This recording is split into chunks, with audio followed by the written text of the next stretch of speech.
ഞാൻ അന്ന് ഇന്നസെൻ്റേട്ടനോട് ഞാനൊന്ന് പറഞ്ഞായിരുന്നു, ഈ 6 കോടി രൂപയ്ക്ക് നമുക്കൊരു 3 കോടി രൂപയ്ക്ക് സ്ഥലം മേടിച്ചിട്ട് ഒരു ബൗണ്ടറി ഒക്കെ ഇട്ടിട്ട് 3 കോടി രൂപയ്ക്ക് വീടുകൾ വെച്ച് കൊടുത്തിട്ട് പാവങ്ങൾക്ക് കൊടുത്തിട്ട് ഒരു അമ്മ ഗ്രാമം. ഇത് എന്നോട് ഇന്നസെന്റ് സാർ നേരിട്ട് പറഞ്ഞിട്ടുണ്ട്. അതുണ്ട്. പക്ഷേ അന്ന് ഞാൻ പറഞ്ഞ ഐഡിയ ചെയ്തുകൊണ്ട് ഞാനൊരു ജൂനിയർ പോലത്തെ ഒരാളായതുകൊണ്ടും അവരെ അംഗീകരിച്ചില്ല. ഞാൻ പറഞ്ഞതാണ് ചുറ്റുമുതലൊക്കെ കിട്ടിയിട്ട് ഇഷ്ടംപോലെ സ്ഥലങ്ങൾ കിട്ടും, അങ്ങനെ വില കുറഞ്ഞ സ്ഥലങ്ങൾ, ചെറിയ കളി സ്ഥലങ്ങളും കാര്യങ്ങളും. ഇത് ഞാൻ പറഞ്ഞ ഒരു ഐഡിയ ആണ്. അപ്പോൾ ഞാൻ പറഞ്ഞൊരു അമ്മ ഗ്രാമം, നാളെ സിനിമ താരങ്ങൾ ജനങ്ങൾക്ക് വേണ്ടി എന്ത് ചെയ്തു എന്ന് ചോദിച്ചാൽ ചൂണ്ടിക്കാണിക്കാൻ പറ്റിയൊരു സ്ഥലമായിരിക്കും അത് എന്ന് പറഞ്ഞു. പക്ഷേ ഇതങ്ങോട്ട് വിലപ്പോയില്ല, എടുത്തില്ല അവർ നമ്മുടെ വാക്കുകൾ. അതിനൊരു നിരാശ എനിക്കുണ്ട്. കാരണം ഗവൺമെൻറ്റിലേക്ക് ഇഷ്ടംപോലെ പണം ഒഴുകിയെത്തുന്നുണ്ടായിരുന്നു ആ സമയത്ത് നമ്മൾ ഇത് ചെയ്താൽ മതിയായിരുന്നു അവിടെ നിലനിന്നു. അത് പറഞ്ഞപ്പോൾ അന്ന് അവർ ആരും അംഗീകരിച്ചില്ല. അതുപോലെ എല്ലാവരും എന്താ പറയുക, പാർട്ടിപരമായിട്ടാണെങ്കിലും അമ്മയിൽ ഇത്രയും അവരൊക്കെ ഉണ്ട്, വിട്ടുകളഞ്ഞു. ഇതുപോലെ തന്നെ ഈ കഴിഞ്ഞ കുറച്ച് ദിവസങ്ങൾക്കുള്ളിൽ ചേട്ടന്റെ പേര് കേട്ട മറ്റൊരു സ്പേസ് ഉണ്ട്. ഒരു കടം കൊടുക്കലുമായി ബന്ധപ്പെട്ട് വന്ന വിവാദത്തിനിടയ്ക്ക് ഞാൻ മാത്രമല്ല ധർമ്മജനും കൊടുത്തിട്ടുണ്ടെന്ന് ഒരു നടൻ പറയുന്ന ഒരു സ്റ്റേറ്റ്മെന്റ് കേട്ടിട്ടുണ്ട്. ചേട്ടൻ കടം കൊടുക്കാൻ ഹരീഷ് കണാറിനാണ് പേര് പറഞ്ഞാൽ കുഴപ്പമില്ല, അവൻ എൻ്റെ പേര് പറയാമെങ്കിൽ എനിക്ക് അവൻ്റെ പേരും പറയാമല്ലോ. ഞങ്ങൾ ഭയങ്കര കുടുംബ സുഹൃത്തുക്കളാണ്. ഈ കടം കൊടുത്ത ആളെന്നൊക്കെ ആൾക്കാർ എൻ്റെ വൈഫായിട്ട് സുഹൃത്തു ബന്ധമാണ്. ഇവിടെ ആരുടെ ബർത്ത്ഡേ ഉണ്ടെങ്കിലും രാത്രി വന്ന് നമ്മളോടൊപ്പം 12 മണിക്ക് ബെല്ലടിച്ചിട്ട് നമ്മളെ ഞെട്ടിക്കുന്ന ആൾക്കാരാണ്. പിന്നെ ഈ സിനിമ സംബന്ധമായിട്ട് അവൻ പറയുന്നത് പോലെ ഇത് വളരെ നയപരമായിട്ട് തീർക്കാവുന്നൊരു പ്രശ്നമായിരുന്നു. ഞാൻ അവനോട് പറഞ്ഞിട്ടുണ്ടായിരുന്നു, നമുക്ക് എൻ്റെ വീട്ടിൽ വെച്ചിട്ട് നമുക്കിത് തീർക്കാം, അത് വളരെ മാന്യമായിട്ട് തീർക്കാം എന്ന് പറഞ്ഞു. ഇപ്പോൾ ഇവിടെ ഒരു സിനിമ ഇനി ഇറങ്ങാനുണ്ട്, അപ്പോൾ അത് കഴിഞ്ഞിട്ട് ഇതിനെപ്പറ്റി വിശദീകരണം നൽകുമെന്ന് അദ്ദേഹം പറഞ്ഞിട്ടുണ്ട്.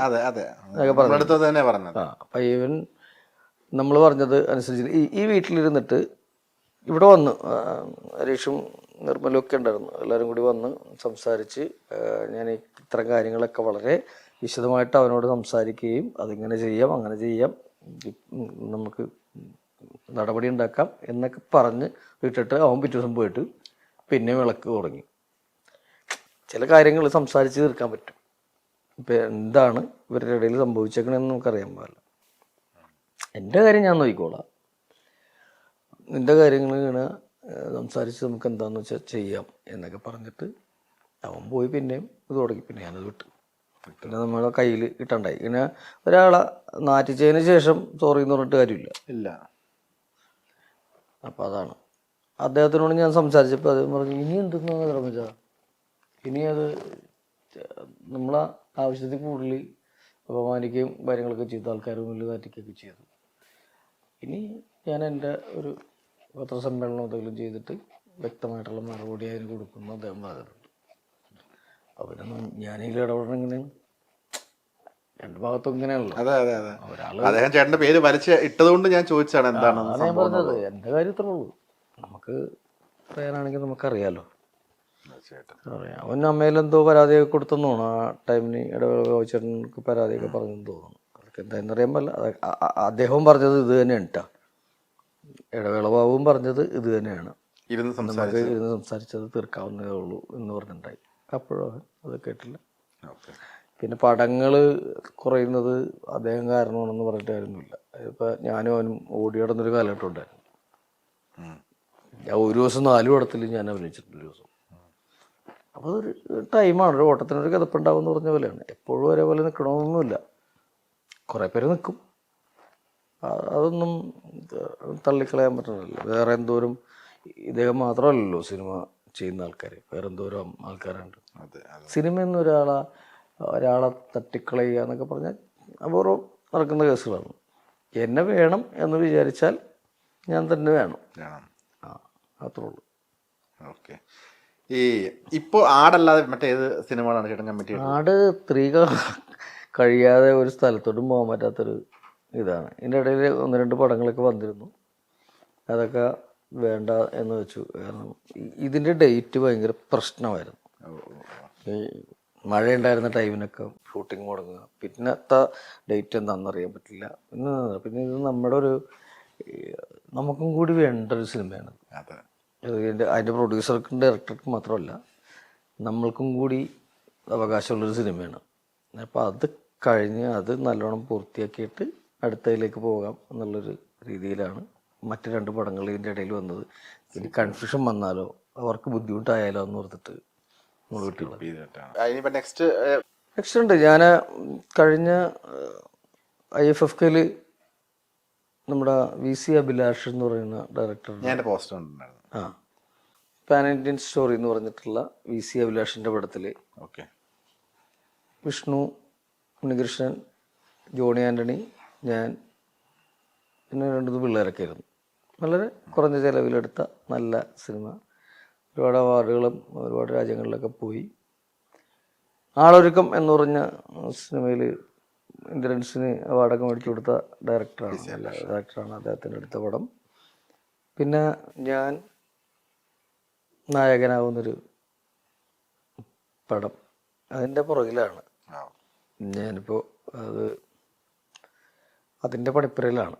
അത് നല്ല പ്രൊഡക്ഷൻ കിട്ടിയാൽ 1-2 പേരൊക്കെ വന്നു, പക്ഷെ അത് പകുതി വഴിക്ക് മുങ്ങിപ്പോയാൽ ആ പടം തന്നെ പോകും. അപ്പോൾ അതുകൊണ്ട് നല്ല പ്രൊഡക്ഷൻ കിട്ടാൻ വേണ്ടിയിട്ട് ഞാൻ 1-2 പേരോട് സംസാരിച്ച് വെച്ചിട്ടുണ്ട്. അത് നല്ലൊരു ഡയറക്ടർ ഡയറക്റ്റ് ചെയ്യും. എഴുതുന്നത് സത്യൻ കുളങ്ങാട് എന്ന് പറഞ്ഞിട്ട് റൈറ്ററാണ്. പിന്നെ നമ്മളതിൻ്റെ കൂടെ ചേർന്നിട്ട് നമ്മൾ ചില മിനിക്കോളുകളൊക്കെ നടത്തും. അങ്ങനത്തെ ഒരു സിനിമയാണ്. പിന്നെ 1-2 സിനിമകൾ പറഞ്ഞു വെച്ചിട്ടുണ്ട്. അതൊക്കെയാണ് ഭാവിയിലേക്കുള്ള പരിപാടികൾ. കുഴപ്പമില്ലാതെ പോകുന്നുണ്ട്.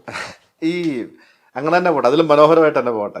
ഈ പലപ്പോഴും ചേട്ടൻ്റെ നിലപാടുകൾ ചേട്ടൻ തുറന്ന് പഠിച്ച് പറയുന്നത് നമ്മൾ കണ്ടിട്ടുണ്ട്. അതുകൊണ്ട് ഒരുപാട് അവസരങ്ങൾ കുറയുന്നതായിട്ടോ അല്ലെങ്കിൽ ഇൻഡസ്ട്രിയിൽ ഇൻഡസ്ട്രിയിൽ മാത്രമല്ല രാഷ്ട്രീയപരമായിട്ടും എനിക്ക് ഞാനൊരു പോസ്റ്റ് ഇട്ട് അതിൻ്റെ ഇടയിൽ തെറി വരലും ഇതൊന്നും ഞാൻ മൈൻഡ് ചെയ്യാറില്ല. എൻ്റെ നിലപാടുകൾക്ക് ഒരു വ്യത്യാസവും ഞാൻ വരുത്താറില്ല. എൻ്റെ നിലപാടുകളുടെ കൂടെ തന്നെ ഞാൻ പോവുള്ളൂ. ഞാൻ തെറ്റായ നിലപാടൊന്നും പറയാറില്ല. ഇപ്പം ഞാൻ ദിലീപേട്ടൻ ജയിലിൽ നിന്ന് ഇറങ്ങിയപ്പോൾ ഞാൻ അവിടെ പോയി കരഞ്ഞത് എൻ്റെ ഒരു ഇമോഷണൽ സംഭവമാണ്. എൻ്റെ ഒരു ചേട്ടൻ അവിടെ കിടക്കുന്നു എന്നുള്ള രീതിയിൽ അങ്ങനെ ചെയ്തതാണ്. ഞാനിവിടെ പുറത്ത് മതലിൽ പെയിൻ്റ് അടിച്ചിരിക്കുമ്പോഴാണ് ആദർശിക്ക് വിളിച്ചു പറയുന്നത്, അവിടെ ദിലീപ് പുറത്തിറങ്ങിയെന്ന് പറഞ്ഞു. ഞാൻ അപ്പം തന്നെ ആ ഡ്രസ്സ് ഇട്ടിട്ട് 2 അടിച്ചിട്ട് ആണ് പോയത്.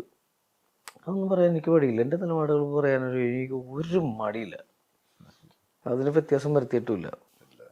ഈ അടിയെന്ന് പറഞ്ഞപ്പോൾ ഓർത്തെ ഇപ്പം മദ്യപാനം ഇല്ല നിർത്തി, കംപ്ലീറ്റ് നിർത്തി എന്ന് പറഞ്ഞാൽ നമ്മൾ ഈ വേണ്ടാന്ന് വെക്കേണ്ട സാഹചര്യം വരുമല്ലോ. അപ്പം നിർത്തിയതാ. കുറച്ച് പേര് നല്ല ആൾക്കാർ, നമ്മൾ നന്നാകണം എന്ന് വിചാരിക്കുന്ന ആൾക്കാർ പറഞ്ഞപ്പോൾ സ്റ്റോപ്പാക്കി നിർത്തി. വളരെ നല്ല കാര്യം. ചേട്ടാ ഇങ്ങനെ തന്നെ മനോഹരമായിട്ട് തന്നെ പോട്ടെ. സിനിമയും കുടുംബവും സൗഹൃദവും എല്ലാം മനോഹരമാവട്ടെ. കുടുംബത്തിനൊന്നും പ്രശ്നമില്ല. എനിക്ക് കടങ്ങളും കാര്യങ്ങളും ഒരു നാരങ്ങവെള്ളത്തിന് പോലും കടമില്ല. അത് തന്നെ വലിയ സമാധാനമല്ലേ? സമാധാനം. അയ്യോ, എല്ലാം ഗംഭീരമായിട്ട് പോട്ടെ ചേട്ടാ. തുടർന്നെല്ലാം പൊന്നാവട്ടെ. All the best. Thank U.